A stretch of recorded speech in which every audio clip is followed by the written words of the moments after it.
Hi everyone, welcome to my channel. आज मैं आप लोग के साथ शेयर करने वाली हूँ तेईकू कॉन्सर्ट। तो चलिए इस कहानी को शुरू करती हूँ। जंगकुक यून जुन से कहता है, तुम्हारी कहने का क्या मतलब है? मैंने तुम्हारी बच्ची के लिए बहुत सारे पैसे दिया है। तुमने कहा वो बच्चा मेरा है, लेकिन मैं नहीं मानता हूँ। देखो वैसे भी मुझसे एक गलती हो गया है। मैंने उस गलती की वजह से तुम्हें इतने सारे पैसे दिया, लेकिन उसके बाद भी तुम मुझे ब्लैकमेल किए जा रहे हो। तुम्हें शर्म नहीं आता है क्या? तो यून जुन ने कहा, जंगकुक शर्म किस बात की? ये बच्चा तुम्हारा है और तुम इसको एक्सेप्ट नहीं करना चाहते हो तो कोई बात नहीं, लेकिन मुझे इसको बड़ा करने के लिए और तुम्हारे भी कोई जिम्मेदारी है। तुम्हें उसके लिए पैसे देना होगा, वरना मैं उसको कैसे बड़ा करूँगा? मैं पैसे नहीं कमाता हो, तुम जानते हो। मैं अपने पेरेंट्स को नहीं बता सकता हो कि मेरा एक बच्चा है। चाहे तुम इसकी जिम्मेदारी लो या ना लो, लेकिन तुम्हें मुझे पैसे देना पड़ेगा। जुनको ने कहा, यूनचुन तुमने क्या लगा कर रखा है? तुम पैसे मांगते रहते हो, तुम्हें शर्म आना चाहिए। ये लो पैसे और दोबारा अपनी शक्ल मत दिखाना मुझे। यूनजो ने कहा, जंको ये पैसे ख़त्म होने के बाद मैं तुम्हारे पास दोबारा आऊँगा।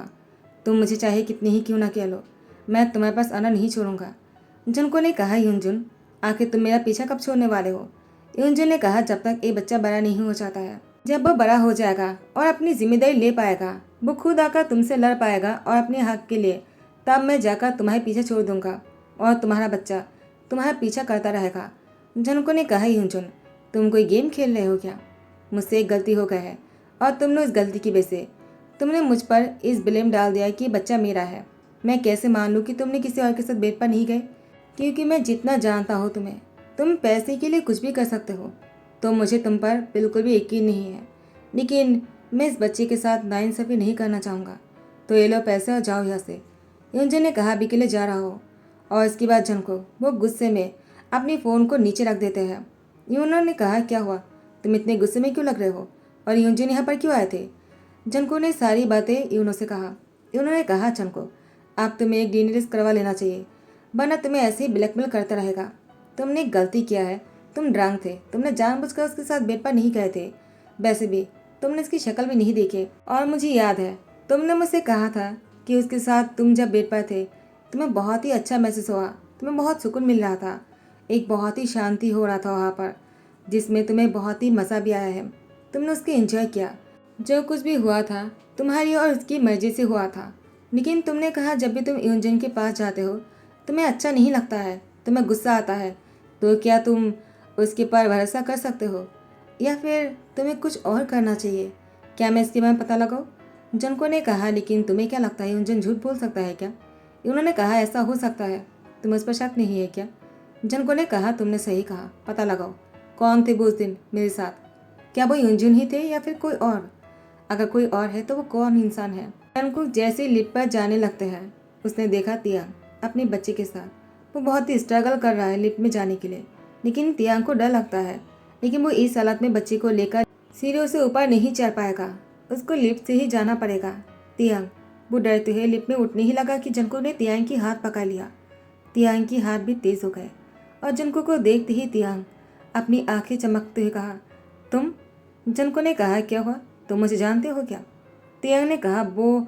और इसके बाद जनको कहते हैं, क्या हुआ, तुम लिफ्ट में जाने वाले हो कहीं? तियांग कहते हैं, मैं ऊपर जाने वाला था। जनको ने कहा, ठीक है चलो मैं तुम्हें छोड़ देता हूँ।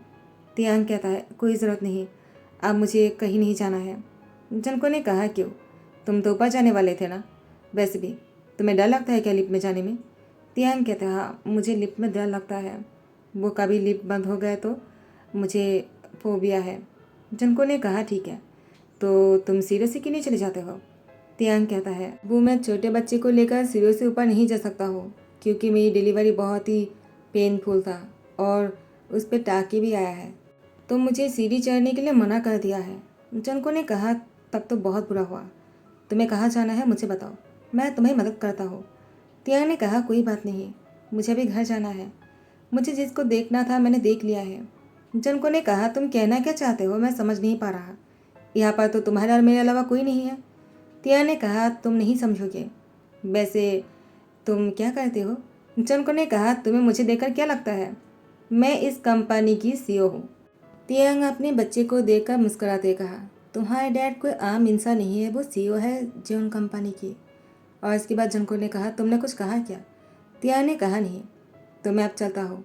जनको ने कहा, तुम्हें कहाँ जाना है मुझे कहो, मैं तुम्हें छोड़ देता हूँ। वैसे भी तुम्हें इस तरह से नहीं जाना चाहिए। तुमने कहा कि तुम्हें टाके आया है और तुम्हें चलना मना है। तियांग ने कहा कोई ज़रूरत नहीं, मैं चला जाऊँगा। लेकिन जंगकुक तियांग को फोर्सफुली अपने साथ लेकर जाते हैं और तियांग को उसके घर छोड़ने वाले हैं। लेकिन तियांग की तो रहने के लिए कोई ऐसी ठिकाना ही नहीं है जहाँ पर तियांग वो उसका अपना घर कह सकता है। जंको ने कहा तुम इस घर में रहते हो, किसके साथ? तियांग कहता है वो मेरी किसी फ्रेंड के साथ रहता हूँ। मेरे पेरेंट्स गुजर गए हैं और मैं अपने अंकल के घर रहता था। उन लोगों ने मुझे निकाल दिया। जंको ने कहा क्यों? तियांग ने कहा वो क्योंकि मैं किसी और के साथ रिलेशनशिप में था और उसके बाद मैं प्रेग्नेंट हो गया और वो मुझे छोड़ दिया। आखिर वो ऐसा कैसे कर सकता है? उसको अपनी बच्ची पर बिल्कुल भी रहम नहीं आया क्या कि उसने तुम्हें इस तरह से छोड़ दिया? उसको इस बच्चे को अपना लेना चाहिए था और तुम्हें भी। चलो मेरे साथ। तियांग ने कहा कहाँ लेकर जाना चाहते हो तुम मुझे? जंको ने कहा मेरे घर पर। तियांग ने कहा क्या? मैं तुम्हारे घर पर कैसे जा सकता हूँ? जंको ने कहा क्योंकि तुम्हारे पास रहने के लिए कोई जगह नहीं है और मैं इस बच्चे के साथ तुम इस तरह से बाहर नहीं छोड़ सकता हो। चलो मेरे साथ। तियांग ने कहा लेकिन जंको ने कहा लेकिन कुछ नहीं। उसके बाद तियांग को अपने घर लेकर आ जाते हैं। यूनो जंको को कॉल करते कहा कहाँ हो तुम? मैं तुम्हें कितनी बार से कॉल कर रहा हूँ लेकिन तुमने मेरा फ़ोन नहीं उठाया। जंको जंको ने कहा यूनो मैं अपने घर पर हूँ और तुम मुझे कॉल क्यों कर रहे थे? यूनो ने कहा जंको मैंने पता लगाने की कोशिश किया है। उस दिन उस होटल में बहुत सारे लोग आए हुए थे तो मुझे पता नहीं चला कि वहाँ पर कौन थे। बहुत ही अंधेरा था लेकिन एक वो ही इंसान कह सकते हैं जो तुम्हारे साथ था। जंको ने कहा योनो छोड़ो भी, मैंने फैसला किया है। तो इन्होंने कहा जंको तुमने क्या फैसला किया है? जंको ने कहा मैंने फैसला किया कि मैं यूनजुन और बच्ची को अपना लूँगा। वैसे भी किसी एक को देखकर मुझे बहुत बुरा लगा और ऐसे किसी के साथ नहीं होना चाहिए। मैंने खुद भी तो ऐसा ही किया ना, मैंने अपने ही बच्चे को ठुकरा दिया। मुझे उसको नहीं ठुकराना है, मैं इसको अपनाने के बारे में सोच रहा हूँ। ये उन्होंने कहा जंको तुम कहना क्या चाहते हो? तुम यूनजुन पर भरोसा करने वाले हो, वो तुम्हारे भरोसे के लायक नहीं है। उसको अपना लेने से पहले तुम्हें एक बार सोच लेना चाहिए जंको, तुम उसको ऐसे ही नहीं अपना सकते हो। जंको ने कहा यूनो मैं उसको अपनाने वाला हूँ, अगर मैं भी वैसा ही करूँगा जो उसके साथ हुआ है तो ये सही नहीं होगा। इन्होंने कहा तुम किसकी बात कर रहे हो? जंको ने कहा तुम नहीं जानते उसको, ऑफिस आने के बाद मैं तुम्हें उसके बारे में बताऊँगा, अभी मुझे फ़ोन रखना है। वो रो रहा है। उसके बाद जंको तियांग के रूम में आ जाता है। तियांग बच्चे को शांत करने की कोशिश कर रहा था। जंको ने कहा क्या हुआ, वो रो क्यों रहा है? क्या उसे कुछ चाहिए? तुम मुझे बताओ, मैं उसके लिए लेकर आ जाता हूँ। तियांग ने कहा कोई बात नहीं, बेबी कभी कभी ऐसे रोते हैं, मैंने बेबीज के बारे में बहुत कुछ पढ़ा है तो मैं जानता हूँ। तुम परेशान मत हो, तुमने मुझे तुम्हारे घर में रहने दिया, यही बहुत है। जंको ने कहा तियांग तुम्हें शर्माने की ज़रूरत नहीं, इसे अपना ही घर समझो। तुम्हें कुछ भी चाहिए हो तो मुझे बताना, मैं तुम्हारे लिए लेकर आ जाऊँगा। और बेबी को कुछ भी चाहिए हो तो मुझे बोल देना, मैं लेकर आ जाऊँगा। और अगर मैं घर पर नहीं रहूँ तो मुझे कॉल कर देना, मैं तुरंत आ जाऊँगा, ठीक है? तियांग ने कहा तुम इतना कुछ क्यों करना चाहते हो मेरे लिए? जंको ने कहा मैं भी नहीं जानता हूँ ऐसा क्यों हो रहा है। मुझे भी ऐसा लगता है कि ये बच्चा मेरे लिए बहुत ही खास है, वो मेरा बहुत ही अपना सा है। लेकिन तियांग ने कहा लेकिन जंको ने कहा लेकिन ऐसा कैसे हो सकता है ना? तियांग कहता है हो भी तो सकता है ना, जैसे कि तुम दोनों बहुत ही करीब हो सकते हो। जंको कहता है तुम कहना क्या चाहते हो? तियांग ने कहा मैं तो बस ऐसे ही कह रहा था, तुम सो क्यों नहीं चाहते हो? बहुत रात हो गए है। वैसे मुझे तो रात जागने की आदत हो गए है क्योंकि बेबी हमेशा रात को जगा रहता है और वो दिन को सोते हैं। मुझे हमेशा वो परेशान करते रहते हैं, लेकिन फिर भी वो मेरे एंजल है। मैं अपने बच्चे से बहुत प्यार करता हूँ, ये मेरे लिए बहुत ही प्रीशियस है। जंको ने कहा तुम रात को सो नहीं पाते हो फिर भी तुम उससे इतना प्यार करते हो, तुम्हारे इतना खास है? तियांग ने कहा वो मेरे लिए बहुत ही ज़्यादा खास है, तुम नहीं जानते हो वो मेरे लिए क्या है। जब से वो मेरी लाइफ में आया है ना, मेरी लाइफ में सब कुछ बदल गया। मैं बहुत ही खुश रहने लग गया। पहले मैं बहुत ही खामोश और बहुत ही सैड रहता था, मुझसे कोई बात नहीं करते थे। लेकिन अब मुझे कोई फ़र्क नहीं पड़ता है कि मुझसे कोई बात करता भी है या नहीं, क्योंकि अब मुझे बात करने के लिए मेरे बेबी के साथ मैं बहुत ज़्यादा बात कर सकता हूँ। मुझे किसी और की ज़रूरत नहीं है। जंको ने कहा ऐसा क्यों, तुमसे कोई बात क्यों नहीं करना चाहता है? तियांग ने कहा क्योंकि मैं बाकियों के जैसे स्मार्ट नहीं हूँ ना, और मुझे इंग्लिश बोलना नहीं आता है तो सभी लोग मुझे गवार कहता है। तियांग की बात सुनकर जंको धीरे धीरे तियांग की बहुत ही नज़दीक आने लगा। तियांग के साथ बहुत ही ज़्यादा अटैच हो गए थे जंको। उससे जितनी ही बातें किए जा रहे थे जंको उतना ही तियांग को पसंद किया जा रहा था। हाँ, तियांग दिखने में ज़्यादा खास नहीं है, वो चश्मा पहनता है, वो दिखने में बहुत ही अगली है। उसको देखकर कोई भी पसंद करना तो दूर की बात, उससे बात भी नहीं करना चाहेगा। लेकिन ऐसे इंसान से जंकुक बात करने के बाद उसे इतना अच्छा लगा कि अब जंकुक तियांग के बिना सोच नहीं पा रहे थे। उसको नींद भी नहीं आते हैं। वो सोने के लिए बेड पर तो जाते हैं लेकिन तियांग के बारे में ही सोचता रहता है। जंकुक सुबह को तैयार होकर ऑफिस के लिए निकलने वाले थे। तियांग ने कहा, क्या हुआ, तुम ऐसे क्यों जा रहे हो? जंकुक ने कहा, मुझे ऑफिस के लिए निकलना है, तुम अपना और बच्चे का ध्यान रखना। तियांग ने कहा, तुम नहीं जा सकते हो। जंकुक ने कहा, लेकिन तुम मुझे रोकना क्यों चाहते हो? तियांग कहता है, मैंने इतनी अच्छे से खाना बनाया तुम्हारे लिए और तुम बिना खाए ही जा रहे हो। मैं ऐसा नहीं करने दूंगा। तुम्हें ब्रेकफास्ट करना पड़ेगा और अपने साथ लंच लेकर जाना पड़ेगा। मैंने बहुत ही प्यार से खाना बनाया है तुम्हारे लिए, और बेबी भी गुस्सा हो जाएगा अगर तुम मेरी बात नहीं माने थे। ए बेबी भी चाहता है कि तुम ब्रेकफास्ट कर लो। जंकुक ने कहा, अगर बेबी चाहता है तो मुझे उसकी बात माननी ही पड़ेंगे। जंकुक ब्रेकफास्ट करने बैठ जाता है। यूनो जंकुक को कॉल कर रहा था क्योंकि जंकुक उसका फ़ोन नहीं उठा रहे थे, तो यूनो खुद भी आ जाता है और जंकुक से कहता है, क्या तुम सुबह को ब्रेकफास्ट करने के लिए घर बैठे हो? मैं बहुत ही हैरान हूँ, तुम ऐसा कभी नहीं करते हो। तुम सुबह को बस ऑफिस जाने के बाद कॉफ़ी पीते हो। जंकुक, तुम्हें हो क्या गया है? और अचानक तियांग और बच्चे को देखकर कहता है, ये कौन है? जंकुक ने कहा, मैं तुम्हें बताने ही वाला था, मैं इसी की ही बात कर रहा था। इन्होंने कहा, तो तुम इसकी बात कर रहे थे, लेकिन वो यहाँ पर क्या कर रहा है? तुम्हारा कोई रिलेटिव है क्या? लेकिन जितना मुझे पता है तुम्हारे रिलेटिव में सभी लोग बहुत ही ज़्यादा। तियांग ने मुस्कुराते कहा, सभी लोग बहुत ही स्मार्ट है ना, यही कहना चाहते हो ना तुम? इन्होंने कहा, तुम्हें कैसे पता? तियांग ने कहा, मुझे तो पता होगा ही ना, वैसे भी मैं जानता हूँ, ये तो हर कोई कहता है, बहुत ही कॉमन बात है मेरे लिए। इन्होंने कहता है, सो सैड, मुझे बुरा लगा, मुझे ऐसे नहीं कहना चाहिए था, आई एम सॉरी। तियांग ने कहा, तुम क्यों सॉरी कह रहे हो? मुझे बुरा नहीं लगा, चलो खाना खाओ, मैंने बहुत खाना बनाया। वैसे तुम्हें कोई प्रॉब्लम तो नहीं है ना अगर मैं ऐसी बात करता हूँ तो? मुझे ऐसी बात करने की आदत है, मैं सबको बहुत ही प्यार से अपना बना लेता हूँ, जैसे कि वो मेरी फैमिली है। तो वैसे ही मैंने तुम्हें कह दिया।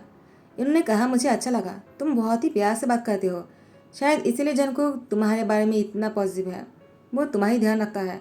वो तुम्हारे पास आने के बाद मुझे ही भूल गया, मेरा कॉल भी नहीं उठाता है। तियांग ने कहा, तुम क्या कह रहे हो कि वो मेरे पास आने के बाद? ऐसी कोई बात नहीं है। जनको ने कहा, यूनो तुम अपना मुंह बंद करके खाना खाओ, वरना मैं तुम्हें नौकरी से निकाल दूंगा। उन्होंने कहा, मुझे फायर मत करना बॉस, मुझे भूख लगी है, मुझे खाना ही खाने दो। उसके बाद वो प्यार से खाने लग जाते हैं। तियांग कहता है, तो तुम दोनों को लेट हो रहा है क्या? मैं तुम दोनों के लिए लंच तैयार कर देता हूँ। इन्होंने कहा, मुझे भी देने वाले हो? तियांग ने कहा, मैंने बहुत सारा खाना बना दिया, चाहो तो तुम भी लेकर जा सकते हो, मैं अभी तैयार कर देता हूँ, 5 मिनट रुकना। दोनों को लंच की टिफिन बॉक्स देते हैं और दोनों ऑफिस आ जाता है। इन्होंने कहा, जंको कमाल का इंसान है तियांग, वो दिखने में जैसी भी हो लेकिन है बहुत अच्छे। मुझे लगता है तियांग की लुक ओवर को चेंज करना चाहिए। जंको ने कहा, बिल्कुल नहीं, वो जैसा है वैसा ही बहुत ही ब्यूटीफुल है। तुमने शायद उसको अच्छी तरह से नहीं देखा है और तुम्हें देखने की ज़रूरत भी नहीं है, वो ऐसे ही ठीक है, वरना सबकी नज़र तियांग को लग जाएगा। इन्होंने कहा, तुम्हें बड़ी तियांग की फिक्र है, लेकिन जनको तुमने एक क्यों कहा कि तुम यूनजोना बच्ची को अपनाने वाले हो? जनको ने कहा, तियांग के साथ भी वही हुआ, जब मैंने यूनजोना बच्ची के साथ किया है तो मुझे अपनी गलती को सुधारना है। उन्होंने कहा, लेकिन जनको मैंने सुना है कि उस दिन होटल में बहुत सारे लोग आए हुए थे, ऐसा भी तो हो सकता है ना कि तियांग ही वो इंसान थे जिसके साथ तुम? जनको ने कहा, यूनो क्या ये पॉसिबल है? क्योंकि जब भी तियांग मेरे आसपास रहते हैं मुझे बहुत ही अच्छा लगता है, जैसे कि मुझे उस रात को लगा था। यूनो तो क्या मैं तियांग के साथ? उन्होंने कहा, जनको हमें और भी गहरे तक पहुंचना होगा, इससे पहले कि तुम यूनजोना बच्चे को अपना लो। अगर तुमने एक बार उसको अपना लिया ना तो बहुत बड़ी मुसीबत हो जाएगा और सबको पता चल जाएगा कि तुम दोनों साथ में हो, और जो अफवाहें फैले थे वो भी सच हो जाएगा। जनको ने कहा, यूनो मुझे तियांग क्या पसंद है? उन्होंने कहा, तुम मुझसे पूछ रहे हो तो मैं तुमसे ही कहूँगा, मैंने तुम्हारी आंखों में उसके लिए वो प्यार देखा है जो आज तक किसी और के लिए नहीं देखा है। जनको कहता है, तो क्या मुझे तियांग से जाकर कह देना चाहिए कि मैं उसको पसंद करता हूँ? तो उन्होंने कहा, इतनी जल्दबाजी मत करो, पहले मुझे डिटेल्स निकाल दे दो, उसके बाद तुम्हें जो करना है तुम करना, ठीक है? मुझे लगता है तियांग ही वो इंसान है जिसको तुम ढूंढ रहे हो, और जनको वो तुम्हारे पास ही है, तुम उसको दूर मत करना, तुम्हारे घर पर ही रखना, उसको कहीं मत जाने देना। जनको ने कहा, तुमने बिल्कुल सही कहा, मुझे घर जाना है, इससे पहले कि तियांग मुझे छोड़कर चले जाए। उसके बाद जनको घर आ जाता है तियांग को ढूंढने लगा। तियांग कहीं नहीं मिल रहा था। जनको डर जाता है और जनको ने कहा वो कहाँ चला गया। तियांग आ जाता है, कहता है क्या हुआ, तुम इतने परेशान क्यों हो। जनको हॉल की सोफे में बैठकर तियांग का इंतजार कर रहे थे और वो कॉल पे कॉल किए जा रहा था। जनको ने तियांग को एक सेल फोन दिया है। तियांग ने कहा आई एम सॉरी कि मैंने तुम्हारा फ़ोन नहीं उठा पाया। वो मुझे बेबी को हॉस्पिटल लेकर जाना पड़ा। वो बहुत ज़्यादा रो रहा था तो डॉक्टर ने कहा उसकी पेट में दर्द है। जनको ने कहा क्या बेबी अब ठीक है। तियांग ने कहा अब वो ठीक है, पेशेंट होने की ज़रूरत नहीं है। जनको तियांग को गले लगा लेता है। तियांग की गोद में बेबी भी थे। जनको ने कहा थैंक गॉड कि तुम दोनों ठीक हो, मैं तो बहुत डर गया था। ऐसा कहते जनको तियांग की फोrehead पे किस किया। तियांग जनको की परेशानी को समझते हुए कहा तुम इतनी परेशान होने की ज़रूरत नहीं है, मैं और बेबी दोनों ही ठीक है। जनको ने कहा तियांग तुम नहीं चाहते हो, मैं बहुत ज़्यादा डर गया था। तियांग ने कहा जनको आखिर तुम मेरी इतनी परवाह क्यों करते हो, या फिर तुम्हें मेरी बच्चे की परवाह है, लेकिन उसके लिए तुम इतनी परवाह क्यों करोगे, वो तुम्हारा तो नहीं है। जनको ने कहा तियांग मुझे ऐसा क्यों लग रहा है जैसे कि तुम मुझसे कुछ छुपा रहे हो। तियांग ने कहा जनको तुम कहना क्या चाहते हो। जनको ने कहा तियांग मैं वो तुमसे कहना चाहता हूँ कि तियो ने जनको को कॉल करते कहा जनको तुम्हारा शक बिल्कुल सही था, वो तियांग ही था जो तुम्हारे साथ थे। जनको ने तुरंत फ़ोन रख दिया और तियांग को अपने गले लगाकर उसको किस करने लग गया। तियांग ने कहा तुम क्या कर रहे हो। जनको बच्चे को गोद में लेते हुए कहा ये बच्चा मेरा है ना तियांग, तुमने मुझसे छुपाने की कोशिश क्यों की और तुमने ऐसा क्यों कहा कि बच्चा मेरा नहीं है। तो फिर तियांग ने कहा उस रात को मैं तुम्हारे साथ था, यूनजन ने मुझसे कहने के लिए मना किया था, उसने मुझे ब्लैकमेल किया, अगर मैं तुम्हें कह दूंगा तो वो मेरी बच्ची को मार डालेगा। जनको ने कहा यूनजन ऐसा नहीं कर सकता है, मैं उसको सबक सिखा कर रहूँगा। तो वो उस बच्चे को अपने साथ लेकर आते थे वो कौन थे। तियांग ने कहा मैं नहीं जानता हूँ, शायद यूनजन ने उस बच्चे को अडॉप्ट किया होगा, लेकिन ये बच्चा तुम्हारा है। जनको ने बच्चे की फोrehead पे किस किया। बेबी सो गया था तो जनको तियांग के पास आ जाता है और तियांग को गले लगा लेता है। उसके बाद दोनों एक दूसरे को किस करने लगा और दोनों बहुत ही रोमांटिक हो रहे थे। जनको का तियांग को एक दूसरे का प्यार मिल गया। फाइनली हैप्पी फैमिली के साथ ही दी एंड करता हो। आई होप कि आप लोगों को पसंद आया हो। अगर पसंद आया तो लाइक कमेंट शेयर कर देना, सब्सक्राइब कर देना। Thank you so much, bye bye, take care.